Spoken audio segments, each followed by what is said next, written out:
今年是台南建成400年，台南市政府推动了一系列的庆祝活动，同时也希望民间一起加入。安平开台天后宫就响应了这项系列活动，让台南400更加热闹。在400年的活动当中哦，咱除了公部门有活动以外，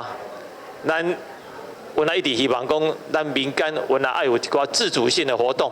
所以咱有一个计划叫做400 Plus。就是400加这样子的一个民间提案参与响应的活动。伫遮真感谢咱的主委天后宫开台天后宫的主委，甲咱迄个古乐协会，甲咱奉天神鼓咱遮所有咱遮老师会，甲咱技术人员迄个支持，咱提出了鼓动台南荣耀世界这样子400人来大家共同来起鼓。鼓动台南荣耀世界系列活动，自即日起到4月28期间，规划了许多有趣的活动内容，包含免费古树学习、古剧展览、龙狮古艺、古乐展演到古乐游行嘉年华等，让安平热闹精彩一整个月。这个办这个鼓动台南迄个要荣耀整个世界，就是要介绍给全世界人知影咱台湾的这个历史，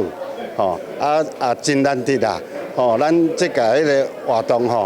在伫咱台湾开始要诞生的这个开始到咱这个电成宫战鼓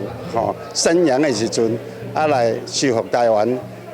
这个时间拢总开始已经有这个400天啊，真难得有人去迄个招着全国拢总有400粒鼓伫迄个今年这4月28日同时要来起鼓，就代表咱台湾的这个历史。4月28当天上午11点，在安平古堡将会有400人同场击鼓的震撼场面，同时还有台南400年来的历史人物的走秀表演。下午3点到5点半，所有的演出团体将会在安平的街道上游行表演，用鼓声鼓动台南，让台南荣耀世界。记者张硕维，台南报道。